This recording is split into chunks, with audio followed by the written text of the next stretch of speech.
Welcome to the Mind Rise podcast, the catalyst that takes you from who you are right now to all that you can become. Hey guys, you are in for a fabulous episode. Today I have on Michael McRay. He is the author of The Wild Way, a book that I've been absolutely addicted to. And if you follow me at all on Instagram, you will see that I've spent the last few weeks reading because it is that powerful of a text. Let me tell you a little bit about Michael, and then let's hop into the interview for today. So Michael is a storytelling expert, narrative intelligence trainer, experiential facilitator, keynote speaker. He helps leaders and teams communicate with clarity, builds cultures of trust, and helps them to shift the stories that shape their work. He's brought his work to NASA, to TEDx, Cisco, Accenture, Cigna, and even the UK's Merlin Entertainment. He is a powerhouse. He is the founder of Becoming Restored, and we're going to talk about that in this episode, which is a life story style coaching practice. And in fact, he's got a retreat coming up this fall. So if you're listening to this or sometime later on, it is October 2026. But if you're listening to this podcast episode afterwards, just still go look him up. He is the founding host of 10x9, which is Nashville's longest running storytelling night with over 1,200 true personal stories told over the last 12 years. He's a powerhouse. He's written 4 books. He lives in Nashville. He is a musician. Go check him out. Follow him. We'll have all the notes for you to follow him on socials and check out his website and definitely get the book. But without further ado, hop into this week's episode. How did I find Michael McRay? I want to share this with you guys because I used our pal ChatGPT. And I can't say that I have a solid relationship with ChatGPT, but this is like probably one of the first 5 times I ever used it, hosting my men's mastermind retreat in Nashville and saying, oh, what would I love? What kind of experience would I love to bring them? I was like, storytelling, that sounds good. So instead of the Google, who I do have a long relationship with, ChatGPT, like side piece action there, I was like, let's just see what ChatGPT has to say. And Michael's name popped up. So down the rabbit hole that I went, to the point where he and I had a conversation and I said, all right, I need to have you on the podcast. The next thing I know, I've got his book in my mailbox. And I have to say, you guys know, I read a lot of books. I read a ton of books, whether we're going all the way back to, my master's degree and becoming a psychotherapist or even present day personal development books, reading lots of books. Hands down, Michael's book changed my life. Like this is solid. So Michael, I'm super pumped to have you talking to us today about the path of storytelling, because I think that there's a truth that resides in being able to communicate through story. So I'd love to hear from you. Like, can you tell us a bit about the importance of story and storytelling? Yeah, well, first of all, thank you for having me on here. And that origin story you just said, it's getting increasingly common. I don't know what is happening with my website at the moment, but like probably 8 of the last 10 gigs I've gotten are because people found me through searching on ChatGPT for like stuff, and I pop up real high for the Nashville stuff. And so I've kind of joked this is why you always thank your AI, you treat it with respect, because I think it's spreading the word. It's like, hey, that Michael guy, he's cool dude. Like send him some work, and so it's just spreading among the bots. So always be respectful to your AI. But thank you so much for the kind words about the book. So moved that it's getting read and that it's landing with impact for people, especially somebody like yourself who's in this world and is reading lots of material around the themes of this book. So those words mean a lot. The importance of story. I mean, I'm of the belief that almost everything is story. I think there are always active stories that we're telling each other, which people sometimes will push back and be like, well, I'm not a storyteller. And I'm like, well, if you've ever like called up a friend, be like, oh my God, you won't believe what happened at work today. And it's just like, you're telling the story, right? Stories are just our way to talk about the experiences that we have of the things that happen to us. But then beneath that, beyond just the stories that we tell out loud, there are the stories and narratives that drive our behavior because they're the lenses through which that we make sense of the world. And so that might be, so, if you think about it in terms of identity, some of us can get stuck in things like, a self-doubt story or a victim story or a self-defeating story or avoidance stories. And these guiding narratives inform the way that we make sense of everything around us. Whether I'm going to perceive this stranger as a potential opportunity or a potential threat or something neutral, or whether I, see an email come in a way that is going to like make my nervous system tighten or relax, is all based on this narrative that I have about who I am, how people relate to me, what the world is for me. And so I think narrative drives almost all of our behavior. And it's why I've started talking a lot more about this idea called narrative intelligence, which a lot of folks are not familiar with. I think it's when I describe it, I think people get it, but the term itself seems pretty new. But it's very similar to the idea of emotional intelligence that most of us at this point know. It's pretty central to everything. I see it in dating profiles and job application things. It's everywhere, right? Just the idea that like we are all made up of feelings and emotions. They inform how we engage with each other. They inform the way we make sense of the world. It drives our behavior. So narrative intelligence is the same thing, just around story. It's the capacity to recognize, understand, and shape the stories that are influencing how we live. So I think, yeah, stories at play in everything based on, the interaction that we have, the actual communication that we have, how I show up in a space is all based on the story that I'm telling myself about myself, the story I'm telling about you, about what we're doing here. So I think it's central. The world is made up of stories.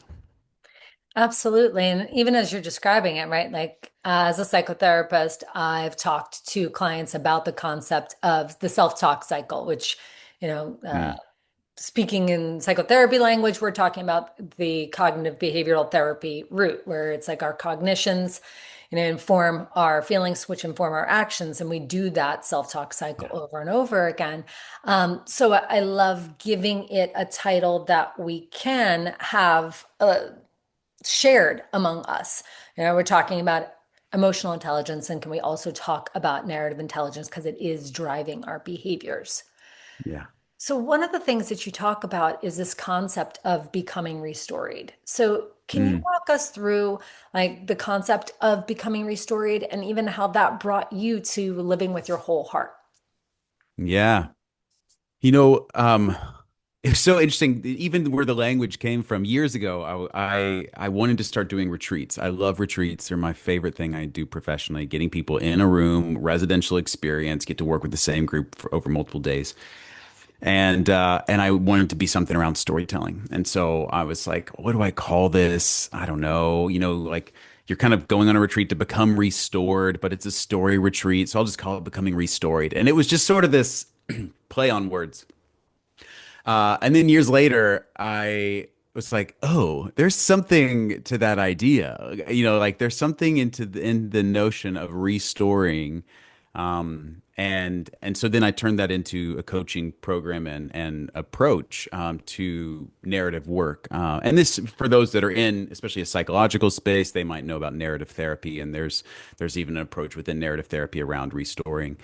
But the short of it is about recognizing what I call the now story that we're in. We're all telling ourselves a story to make sense of our now. And especially when that now story is something like those ones I just named, a self-doubt, a victim, an avoidance, a self-defeating story. Right. Those now stories come from some wound in our lives. And so if we want to restory the now, if we want to change it to find a new story, we don't just get to magically go from, oh, I believe this to now I believe this. It doesn't just change like that. There has to be an excavation process through the wound story where we have to go back and find the roots of where this thing came from. Where does this story that I'm living with, this idea that, this victim narrative or this I'm not worthy, I'm not wanted, I'm not enough, like where does this come from? And so excavating through the wound story to find the origins of that. And once we do, there's a bit of like unknotting that has to get done where we've got to begin to untangle our sense of identity from the thing that happened to us. But once we do that, once we have this sense of, okay, I know that this old story isn't true anymore. we Right. don't just magically jump into a news story either to be like, well, I guess I am worthy then. Like it doesn't just happen like that. It would be nice if it did, but it doesn't. And so then we go through what I refer to as the no story. So it's the in between the wound story and the news story, which is, in many ways what the Wild Way is about. And the subtitle is navigating the space between the old story and the new. Um, and in fairy tales, it's called the dark forest. So it's that in between. I've left the home that I had, but I haven't gotten to the castle yet, and I'm living in this in between. And that's where most of the stuff is getting worked out, is in that no story. I know the old one isn't there, but at least it's not. It doesn't have its hold on me in the way that it did. But I don't have clarity yet on the new story. But then eventually we rediscover the kind of the essence of our humanity in that process of the no story, and we stumble into a truth about ourselves that we've forgotten. Because we knew it at one point. No kid is born believing that they are not worthy or that they are not enough. Like that Right. is it's taught. It's just like if you go walk into I got a kindergartner, if I walked into his kindergarten and ask, like, hey, how many of you all can sing, right? All of them are me, me, me, me. They're all going to raise their hands. But then if I walked into a boardroom of 25 or 35-year-olds and said, how many of you can sing? Most of them are not going to raise their hands. And maybe Right. here in Nashville, but there's no damage for most of them that's been done to the vocal cords between 5 and 25. The damage was to their belief, the story they told themselves about what being a singer means, right? So it's like the self-doubt has come in, it's been taught. And so we get back to the source as we're going through that no story, we get back to the source of the truth that we once knew about ourselves. And from there, we begin to kind of move into this new story, a new belief, and we start uh, kind of pioneering new pathways of connection to ourself and the world based on that. Um, and then that's the process of updating the now story so that we're then like, okay, well, our operating system has changed. It's no longer working. We need to go through and do an update to the OS. Right. And so Right. that Right. process is, I think, going through the wound story, through the no story, and then into the new story. And so that's the process that I have had to do for myself from, a suicide attempt when I was 20, I think I was 20 years old, a pattern of self-harm, to a divorce, and just lots of pain in the story stemming from a belief that I had about my lack of worthiness. I talk in the book about a guiding narrative I had that only worthy if wanted, and that my worthiness comes from other people's desire for me, Right. and that leads to a whole lot of bending and like what's the word I want? Kind of trying to transform myself into Contorting. a Yeah. contorting. That's the word I was looking for. Contorting. Yeah, it's to try to be something that people would be drawn to and would want. And so there's like a high level of attunement, which can be a superpower in some ways, and in other ways it becomes a real complicated. You're on high alert, overstimulated kind of thing because it's like, okay, what do people need from me right now? And so it became like a chameleon, just constantly like camouflaging and blending myself into whatever somebody needed me to be so that they would want me because that's where my worthiness came from. Right. And so I had to do a lot of deep work after divorce once all that just kind of culminated and exploded to think like, okay, who actually am I? And I'll share a quick story. Uh, I was doing a bit of therapy and lived in California a few years ago briefly. Had a therapist out there, and I told her, I was like, look, if I could just learn to love and trust myself, I think everything in my life would be solved. Because I think that's the root of it. And she said, well, can I tell you a secret? And I was like, sure. She said, you already do. And I was like, that's 100% not true. You haven't clearly listened to a word that I've said in all of our World's therapy worst sessions. therapist. Yeah. Yes, Yeah. you Yeah. are You're terrible. not And she said, no, no, you already do. She said, because everyone is born with a pristine mirror through which to see ourselves with love and compassion. The problem is that in the course of your life, too much muck and debris from the shit and shame of your wounds and things that have happened to you has been thrown onto that mirror. listening. And so the task is not to learn to love and trust yourself. The task is to scrape away everything that's keeping you from realizing that you already do, that's keeping you from seeing the truth of who you are. Um, and Right. so that was such a reframing moment for me, and that began a new orientation to the type of work that I wanted to do and to help other people do. That it was like, oh, it's not about standing in the mirror and saying a whole bunch of affirmations to convince myself that I actually do like who I am. It's like I've got to do the muscular work of scraping away whatever is keeping me from seeing the truth that I was already born with a sense of worthiness that I have always liked myself, and it's just gotten covered over with stuff. And so that process is what I walk people through in becoming restored. It's like how do we make clear the muck on the mirror, and how do we scrape it away so that we can see the truth of who we are? Right, right, right, right, right. And actually, that part of the story, and I'll get there when we start talking about the book. I remember how impactful that was because it came on the heels of you sharing the fable about the wolf boy.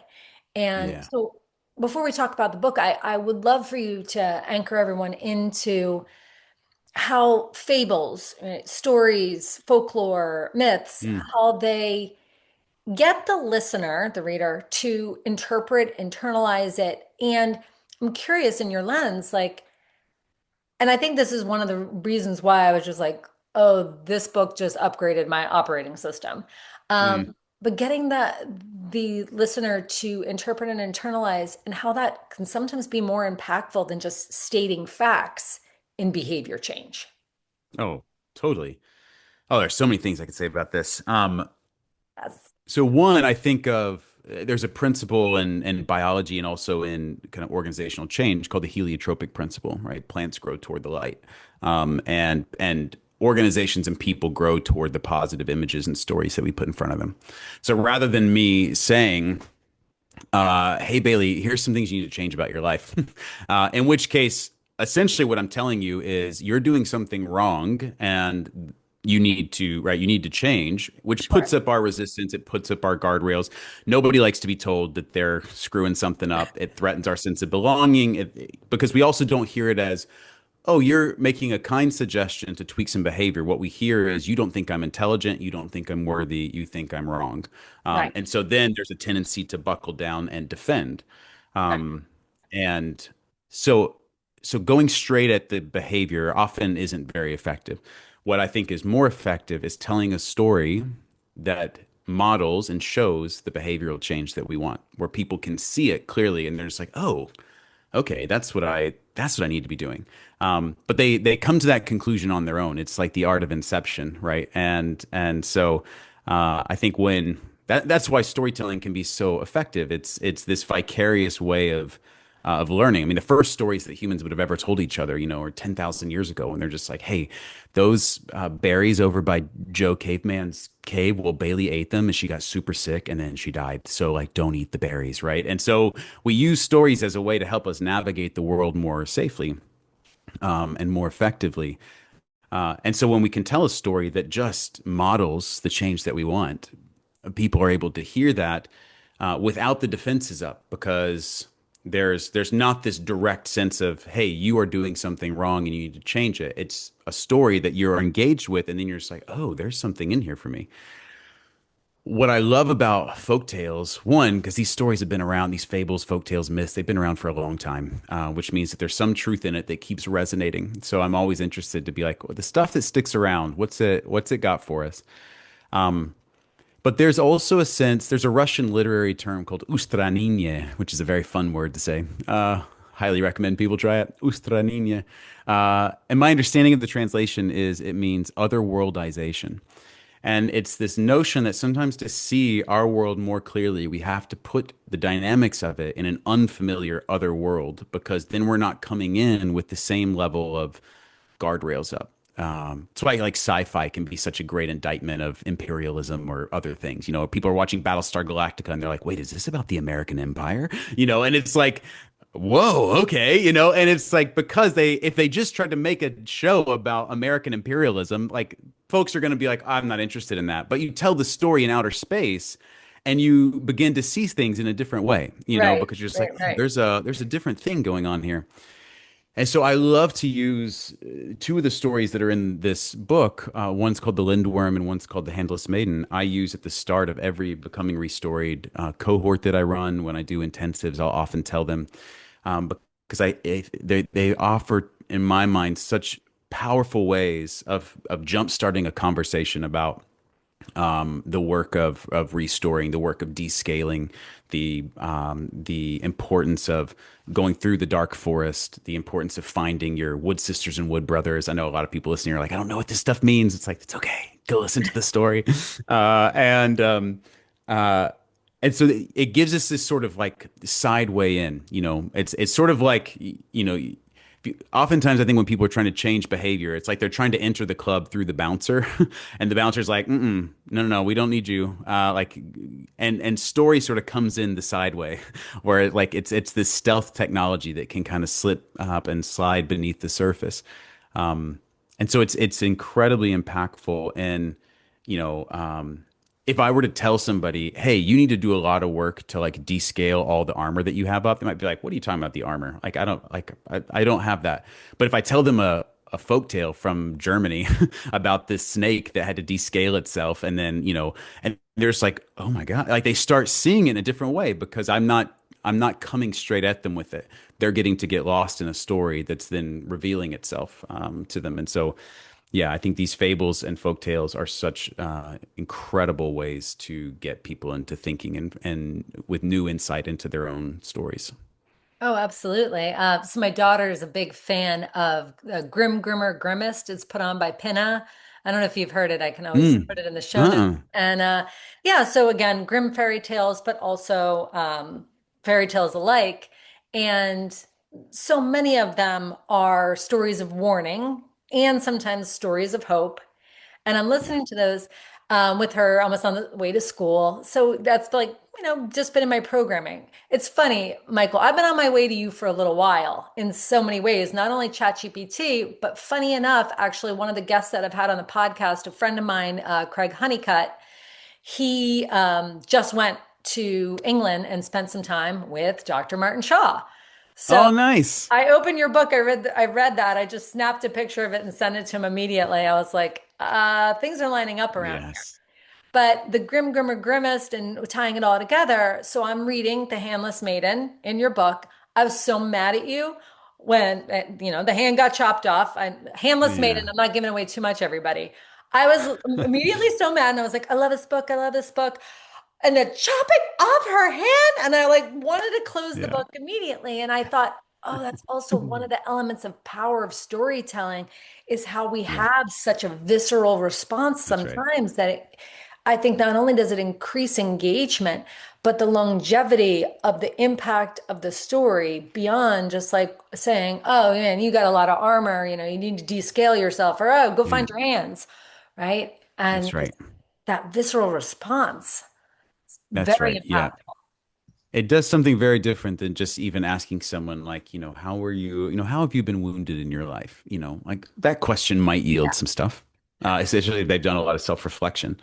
But telling a story about a father who makes a deal with the devil essentially and ends up having to cut off his daughter's hands and she has to flee and goes on this whole journey, like it's a different type of question after hearing that story to say, in what ways have your hands been severed? In what ways have people that you've trusted let in the wolf to the gates they were in charge of keeping? In what ways have you done that for other people? Right. Like, and I think that's the interesting question with some of these stories is not, there can be something useful about hearing like a story like The Handless Maiden and asking like, who in my life have been these different characters? Sure. Who was the miller father? Who was the pale man devil figure? Who was the king and the queen? Like those can be really great orienting questions. But I think the even the deeper work is in what ways have I been all of these? In what ways have I been this creature that's used my words to deceive and manipulate people? In what ways have I been this like notably silent mothering figure when I should have spoken up and I didn't? In what ways have I had to figure out how to grow my hands back in a dark forest? In what ways have I been a queen that's been a protective presence or been a king who's seen the beauty in someone who couldn't see it in themselves? And it's like these questions, I think these stories are often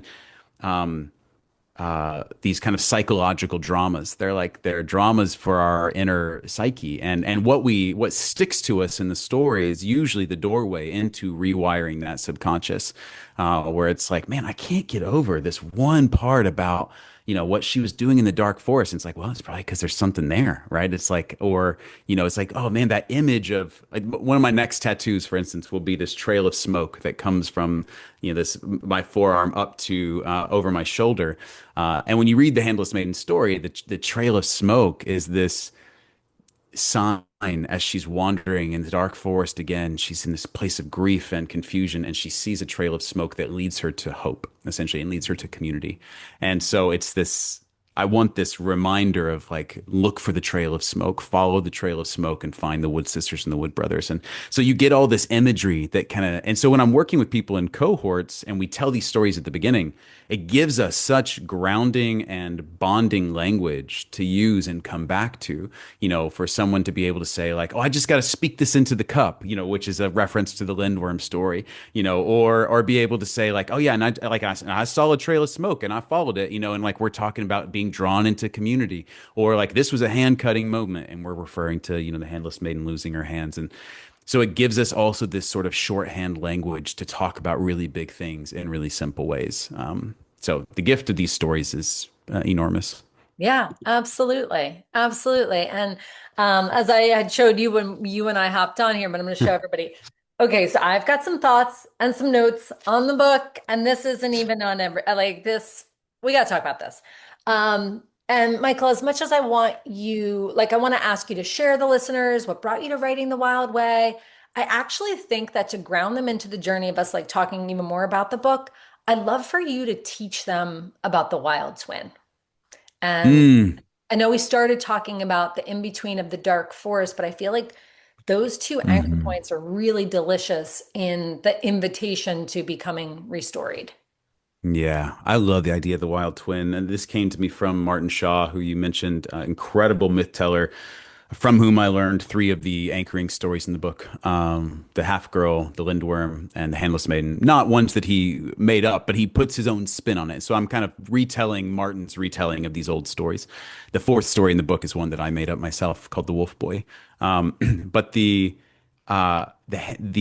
wild twin idea is that in a lot of these old stories, there's this notion of a wild twin, meaning that there is this other version of ourselves that has resisted or at least been unable to be domesticated. And in the Lindworm story, we hear this about essentially two brothers born at the same time, but one was born as a snake and is thrown out the castle window and has to grow up out in the wild.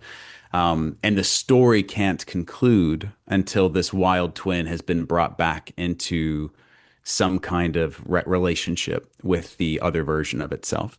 Um, and so I think there's the notion of the wild twin for me is this sense of whether you've grown up as your experience being, I'm the wild twin and I'm looking for the domesticated version or like the version safe in the castle, or whether it like my experience of myself was like, oh, I feel like the wildness got exiled at a very early age, and I've been trying to reclaim it. Because I've talked about this. I had one person come up to me after they read the book and was just like, hey, it's like I think you were assuming that everyone reading this like had the experience of being the one in the castle, but I've always felt like the wild one out there, and like, and it was a really interesting read to be like, oh, that's okay, yeah. But there's a sense that that which we exile becomes hostile toward us. And so when we exile this wild part of ourselves, there's some kind of way in which it will come back on its own, potentially with some hostility if we don't figure out how to reconcile with it. And so I think a lot of the work of learning to be okay with ourselves and in this world is figuring out how to reconcile these two twins, the one that grew up with a sense of decorum or stability or kind of safety within the castle, and then the version that had to grow up in the wild, and that they both offer something to each other. It's not that one is good and one is bad. It's like there's a place for both, and it's learning how to have some kind of integrated story where we learn that we don't have to reject one in service of the other. It's like, how does the wild twin and the castle twin, how do they live together in some kind of balance? And I think it's an incredibly important task to pursue in life is to figure out how to reclaim our sense of wildness. And when I say wildness, I'm not meaning like out of control. I'm meaning a kind of gorgeous expansiveness of when you think about like when I was a kid, I used to just completely fill up a room, but not in like a dominating way, in the way of like, that when you light a fireplace in a little cabin, it like the warmth of the hearth radiates out, right? It was like that kind of a thing, of just this feeling of being just exactly fully unapologetically who I am, of not trying to be like, oh, in this room, I need to like turn this part of me off and I need to be something different. It was just like I am who I am, and this kind of expansiveness to it. And I think that's what I'm interested in when I talk about wildness, and the wild way is the path to reclaim that. Yeah. Right. Which makes me think about the invitation, right? Here I am on page 20 and 21, everyone. I'm obsessed. The work is not to lose ourselves, but to recover the parts of us we've abandoned, to integrate them, to make them whole again. Mm. I, I mean, you tell me to go into a dark forest, I'm like, I don't think so. Right. So I like looking at it as an invitation of like, hey, we're going to go in there because this is going to help us to recover these parts. That's right. Yeah. And we won't recover it unless we do. I think um, I think that one of the things in the Handless Maiden story, oh man, I wish everyone already knew this before I started talking about it, but uh, It won't ruin the that book, guys. It won't ruin the book. yeah, there's a sense to which, she has her hands cut, she goes into the dark forest, she ends up finding a castle, she falls in love with a king, something goes wrong, and she has to go back to the dark forest. But in the second time, she finds this community called the Wood Sisters. Um, Read the story and you'll enjoy it so much more. But what I love is that when she's in the company of the Wood Sisters, something really remarkable happens. And part of what I take from that is that the miracle that happens to her doesn't happen in the safety of the castle. It happens when she goes into the place that she's most terrified to go.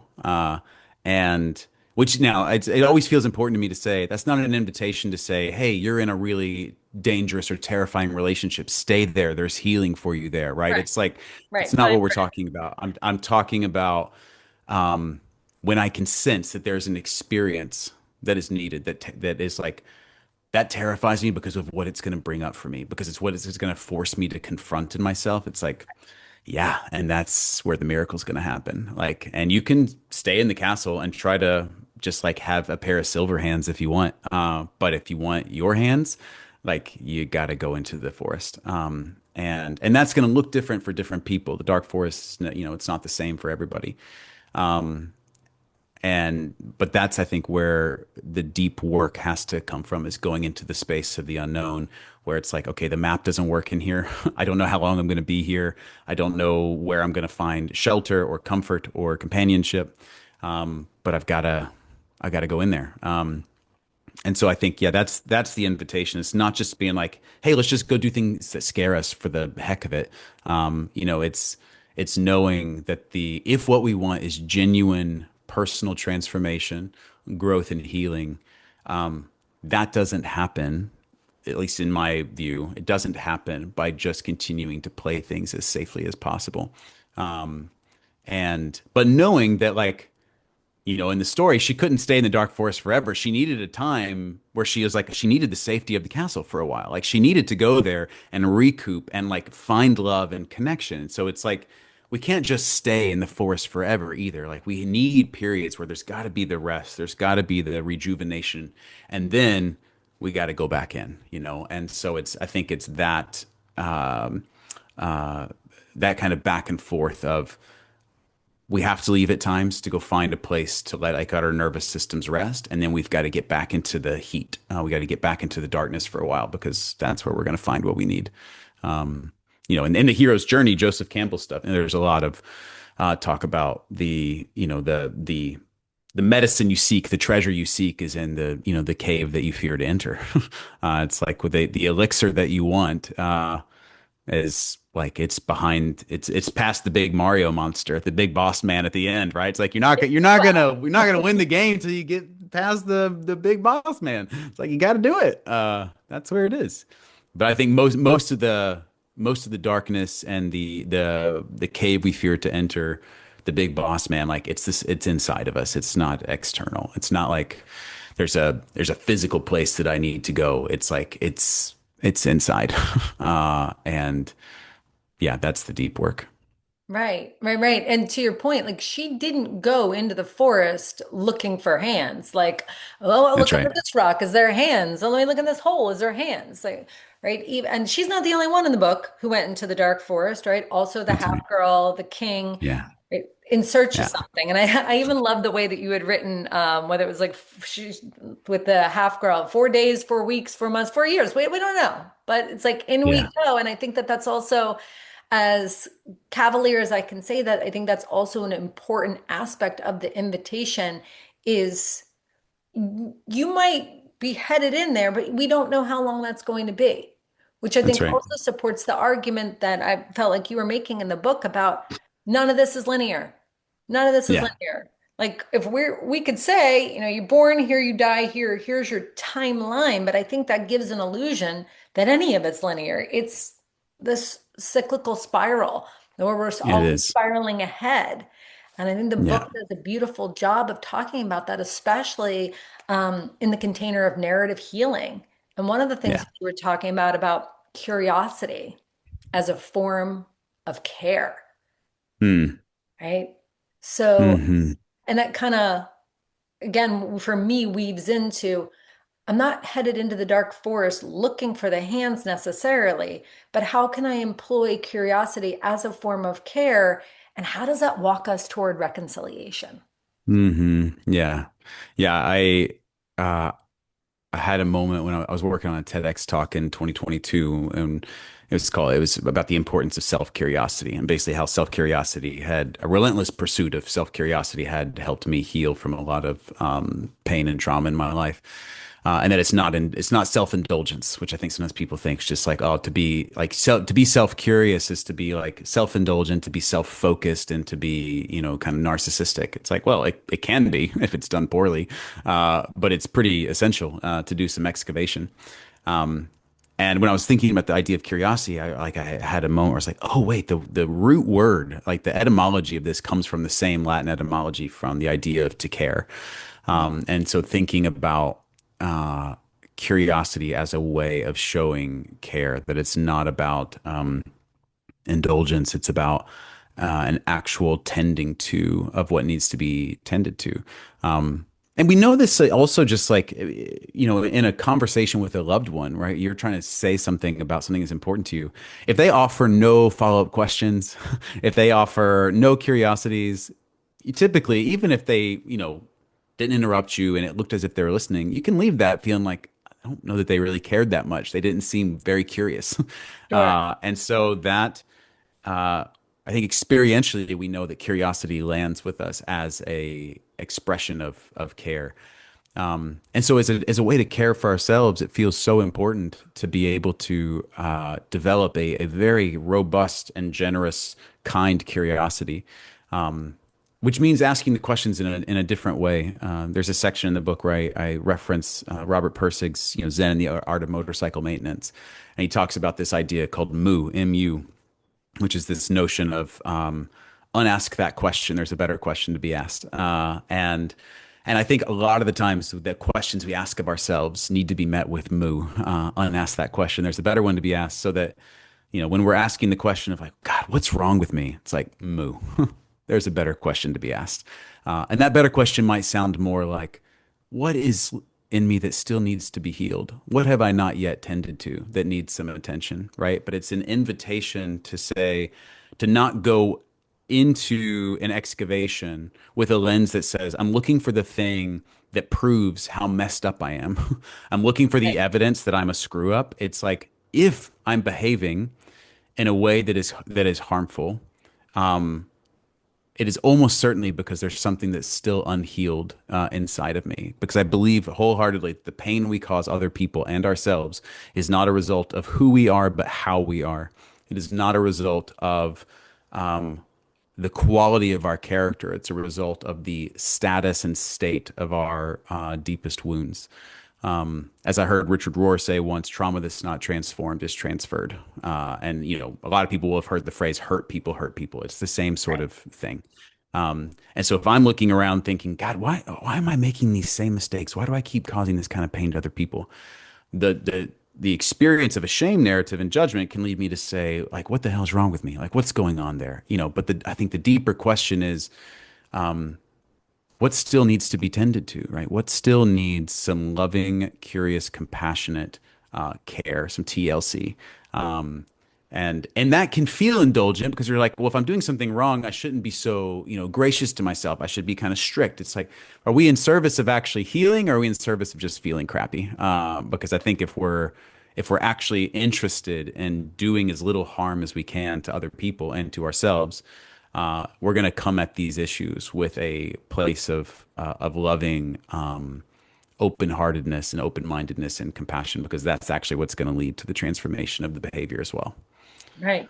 Right, right. And it is I think you're landing on something that's really important is so often the way in which we're talking to ourselves is, and I don't want to label it as toxic because I think it's kind of overused, but the way we're talking to ourselves isn't necessarily a way we would talk to somebody else. In fact, I was Yes. having a conversation with a client yesterday, and we were trying to access this part of her that was almost like pre-verbal.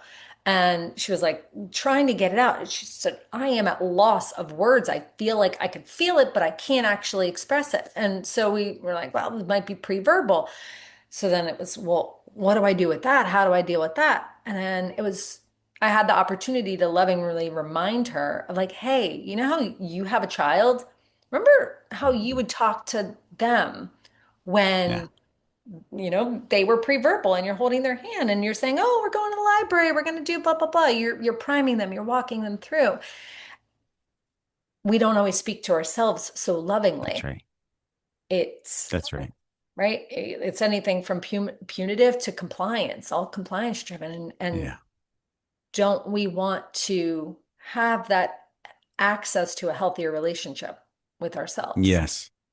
Yeah, it's so interesting you had that conversation. I think you said yesterday. Yesterday, I also was on or Wednesday, I was on a call with a group of about 12 or 15 that are doing what I call the Wild Way year. So we read one dispatch every week on Zoom and talk through the application to our lives. So it's kind of a year-long coaching cohort, but using the book as the material. And so this week was the dispatch on Moo and Unask the Question. And I said that a very similar thing. We were talking about the types of questions we end up asking ourselves in judgment and in frustration and exasperation. And I have a kid who's about to turn 6, and I was just like, if I heard my kid in his room just say, "Ugh, what's wrong with me?" Like, am I going to go up to him and be like, "That's a great question, buddy. I would love to tell you all the things that are wrong with you. Let's start with I've got 3 in my mind. Allow me to." It's just like, of course I wouldn't. People would be like, "What a crappy dad you are." I was like, but that is what we do to ourselves Constantly. constantly, right? And so I'm just like, how would I actually respond to my kid that I love if I heard him saying out loud the stuff that I say in my head? Um, and I think a lot of the times the way that we talk to ourselves when we are struggling uh, is a result of the way that we were spoken to when we were younger, in the moments that we were struggling, by the authority figures in our lives. And that may have been a parent, that may have been a teacher, that may have been a pastor, it may not have even been someone who said something directly to you. It could have been someone that you heard talking to someone else, but you recognized the struggle in the person that was receiving the beratement. And so I think that way in which we were spoken to, and I think about this all the time. Then as a parent, I'm just like, the way that I talk to my kid when he is struggling will be one of the voices in his head when he gets older, in terms of the way that he talks to himself. And so I try to I take a lot of responsibility for the tone that I take, the words that I choose when he's having a really hard time. Which is challenging, right? Because when he's having a really hard time, it often means that I'm experiencing that as well. I'm a solo parent. It's We're like you all get exhausted, you get dysregulated. tired, right? It's just like it's a lot. And Yeah. uh, but I do think it's a really important thing to remember. It's just like speak to myself the way that I would want to speak to another small being that I adore, and what how would I approach that differently? Right, Yeah, right. So could we go a little deeper? let's do Um, it. the story about how you got a case of the naturalies. Yes. Michael, can you Yes. talk to us a little bit about the story of the trauma egg and how you found yourself with a case of the Yeah. naturalies? I just was like, all Yeah. right, this is that's we're preaching here. Um, Yeah. Yeah. Would when a love to. story makes sense, it's much easier to intervene. I mean, Yeah. damn, is Absolutely. that good? Yeah. Yeah, would you prefer that do you want me to read that section or do you want me to just talk about it? I'm happy to Oh, do go either for way. it. If you want to talk about just landing Yeah. in that, what is a case of the naturalies and how did you come to that Yeah. conclusion? Like that was so powerful because I think it also, on the path that we're talking today, right? And going into the dark forest of our experience, becoming restoried, taking charge of our story, using our narrative to heal, and then looking and having that awakening, so to speak, of like, oh, well, naturally. Yeah. Yeah. So, right after my marriage blew up and we were in the process of discerning to get divorced, I did a 2-day trauma intensive. Um, and part of that intensive involved something called a trauma egg. Now, I'm going to describe this, but I want to make sure people listening know this is not a solo exercise. Don't go be like, let me just draw this up and do this. Do not do that. You do it with a experienced practitioner who you trust and know can hold whatever comes up. So it's always worthwhile to say when I describe the process. But the trauma egg basically went like this. I had this big poster piece of paper. I drew a big egg in the center of it. In the different corners, I don't even know if I talked about this in the book. In the top left corner, I had to write down like the different implicit and explicit rules in my household growing up. In the top right, I would write the roles that I played in that household. In the bottom left, I would write descriptions of dad. Bottom right, descriptions of mom. So that's kind of what's sitting on the outer edges of the egg. Then in the egg itself, this big oval, I would draw these little cells, little kind of small circles within the egg, leaving the top third of the egg blank. And inside those little cells, I drew images and wrote words and used colors of every shameful, traumatic, painful sexual experience of my life. Anything that would have shaped some negative view of me. And so I just populated all that into that egg, starting first with just quiet work doing the art. Then I spent about 5 hours narrating in one fell swoop every one of those experiences to this therapist who just sat there and received it. Only asking clarification questions if something wasn't understood, but for the most, it was just me to talk about it. So I narrated all of that, which that's a lot, right? It was exhausting. And at the end of that process, uh, we then wrote down in the top third that we left blank every shame message that I had internalized because of the things that had happened. I think we counted 46 or 47, something like that. From anywhere from, I'm not enough, I'm not worthy, I'm the problem, everyone hates me, I'm not safe, I deserve bad things, I deserve to be punished. It's like all this stuff that I started living with. So we filled that top third with those messages. And then around the outside of the egg, we would write all of the feelings that I began to have as a result of believing those messages: despair, self hatred, loathing, desire to isolate, all these things. So we wrote those in a big circle kind of around the egg. And then around the outside of that circle, we wrote all the behaviors that I began to do to cope with the discomfort of those feelings. So all of that kind of self medicating stuff that had been such a burden in my life. So he finished that process and then kind of put that thing up on the wall, stuck it up there. And the therapist just looked at me and he said, all right, when you look at this, like, what's your takeaway? And I just had this moment of like the scales falling off my eyes. And I remember saying, it was all inevitable. Like it was inevitable. And the case of the naturalies was a sense of, well, naturally, I was doing this self-medicating behavior because look at what I was feeling, and naturally I was feeling that because look at what I believed about myself, and naturally I believed that because look at what happened to me, and I didn't have anyone to help me make sense of it. And so it was this backwards mapping that it was so easy for me to sit with such condemnation and judgment on all the behaviors, the outer circle, and to be like, why do I keep Right. doing this thing over and over and over again? It's like, well, because there's a deeper emotional discomfort that's going on connected to a shame message that hasn't been resolved because it's connected to a traumatic experience that hasn't been healed. And so there was an enormous amount of shame that just vanished. There's still a lot of narrative work that had to get done, but there was this sense of like, I mean, I just felt, 50 pounds lighter of realizing that though, like the gift for me was realizing, okay, I'm not actually responsible for the stuff that happened to me. uh, and therefore, there's a way in which, like, I am accountable, but not fully responsible for the things that happened since then when I'm operating from this autopilot from a shame narrative that is driving my behavior. But now I'm fully responsible because now I've realized it. Like now I've awakened to it. I'm in the driver's seat again. And so it's like now I'm responsible for what I'm about to do with this epiphany.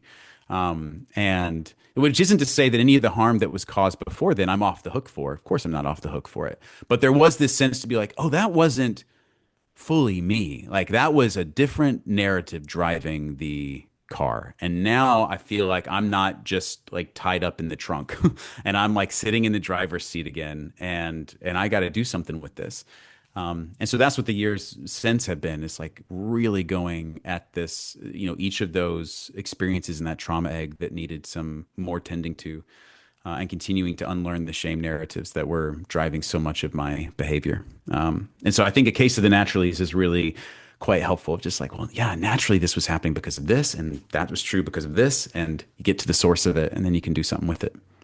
100%. And it's interesting. I mean, I'm sure yourself as a practitioner, myself as a practitioner, we have these moments with our clients when they get the quote unquote aha, where the dots connect, Mm, the stars align, they can't unsee what they now see. And it is yeah. that upgrade. It's like you've just leveled up. I love when you said not being responsible for the moment of your awakening, but you're responsible for what you do with it. Mm, That's it. Like okay, you're awake now. Now, yeah. like here's the keys, here's the wheel, here's where we find ourselves. Yeah. And Totally. that, And so many people, once they have that awakening, choose to go back to sleep because they're just like, oh, this new reality is like, I don't know what to do with this. And that's where I think having the practitioner to help with the integration, there's just like, you got someone to walk with you, and when you feel like you have to do it all on your own, it can feel so overwhelming. You're just like, well, yeah, now I know that I was asleep, but things were a bit easier when I was asleep because I learned how to navigate the dream world. And so it's just like I'm just going to go back there. And I think learning to live in the awakened reality that we can come into requires a lot of at least support initially. It's just like you're being reborn in a way, and a kid's not going to survive without an adult to help navigate that. So it's like you need somebody to kind of guide, which I think coaches and therapists and support groups are so important because we can't do it on our own. But I think that's it. It's the recognition of like, yeah, maybe it took me 34 years, to have this epiphany, to have the scales fall off my eyes. Like I'm not responsible for the fact that that's how long it took before it clicked, but it has now clicked. And so am I going to do something with that or not? Because now I don't get to tell people when if I make the same mistake again to be like, well, I didn't know any better. Like I don't know why I'm doing this. It's like, I know now. And it's like now I have a different level of responsibility for it. And I need to do something with that. right? It's also reminds me of when you said the future won't grow from a past you're denying, right? Mm, And you are correct. I mean, we can wake up and then decide that we actually want to roll over. It makes me think about hmm. from Wizard of Oz when, where we start watching it, the old school version, and it's black and white, and then it goes into Technicolor. Sometimes we Yeah. feel like Technicolor is just too intense. Um, Yeah. and it's not a bad thing to have that awareness, but then there's still the invitation that Technicolor exists. And Yeah. yes, take it at your own pace. But I mean, obviously, you and I could wax lyrical. I'm like, I want to talk about the I know. eulogy. I've got, I want to talk about Uh, language, but I know that I can't hold you hostage all day. The thing that I especially love about The Wild Way is that it's not a prescription. It's not a yeah. how-to guide, step by step. It really stands as a permission slip. So, as Mm, I know that I have to set you free into the wild, I would love to, hear from you. How can we hold that permission slip in our pocket as we walk forward into the, our stories unfolding? hmm. I love the language of permission slip. Yeah, and I don't even think I use that in the book. So I love that addition of just thinking about uh, a gift that we're giving ourselves to say, I don't have to keep my wildness exiled. I actually can bring it back into some kind of intimate, close relationship with myself. And I think to just give yourself permission to re-ask the questions, to say that just because you've been asking something the same way for a long time doesn't mean you have to keep doing it. To see, is there a more generous way? Is there another way to ask the questions that you have of yourself that are orienting you towards something that feels expansive and open and not something that feels constricting and confining? And then to notice, to just take a little stock of where you're spending your time and who you're spending your time with, and are the people around you, the places that you are populating with your presence, are those places and people that are interested in your continued expansion, or are they people or places that are interested in you staying just exactly the way that you always have been? And I say in the book that you don't owe people the version of yourself that they've memorized, and that there are folks in my life that see me in a very specific way because of something that happened, 5, 10 years ago. And I don't owe it to them to stay just that way because that's who they think that I am. Like, it's like I actually have permission to continue to grow because I got to live with myself. I'm interested in being a person that I want to live with. And so, yeah, just knowing that just because someone tells a story about you, about who you are, this is who Bailey is. It's like, I think it's always part reflection and part projection. There's always something in the way that people talk about us that is a reflection for us to be like, okay, what in that can help me become a more evolved version of myself that I want to be. But there's always a lot of it that's also projection from them. And so being able to just learn how to hear the stories that people tell about us in a way that doesn't say, oh, I'm obligated now to be held by that particular story. But to do the work of discernment to say what in that is actually for me and what of that is not for me. Yeah, and give yourself permission to live a wild and free life. I love it. I Yeah, love it. One last question. Was there sure. like a favorite story that you came across when you were researching and putting the book together that maybe didn't make it into the book, but one that still sits in your heart when you think Mm. about your own journey? Like what a story from my own life. Yeah, like a favorite story that you came across. I know that you shared some of the Martin Shaw stories Yeah, to anchor into, and the Wolf Boy, which is absolutely fantastic. thank you. Was there anyone that just didn't make the cut, but it was still a favorite?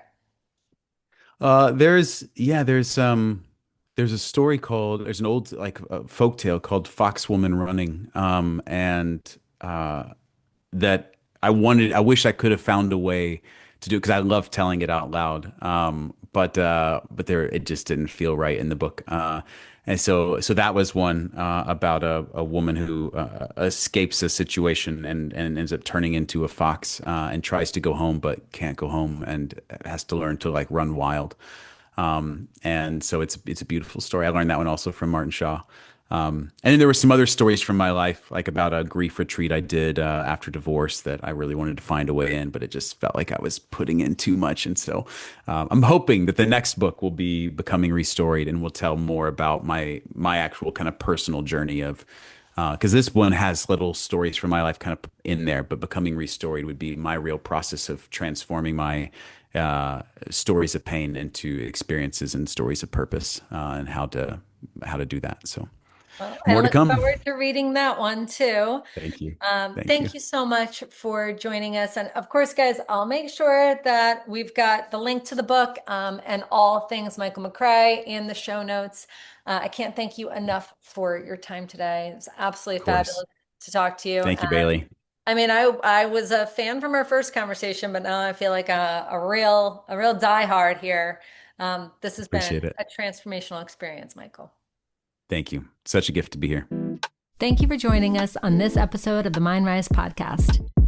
Check out our show notes for details and to get in on the latest at Mind Rise. Visit us on Instagram at The Mind Rise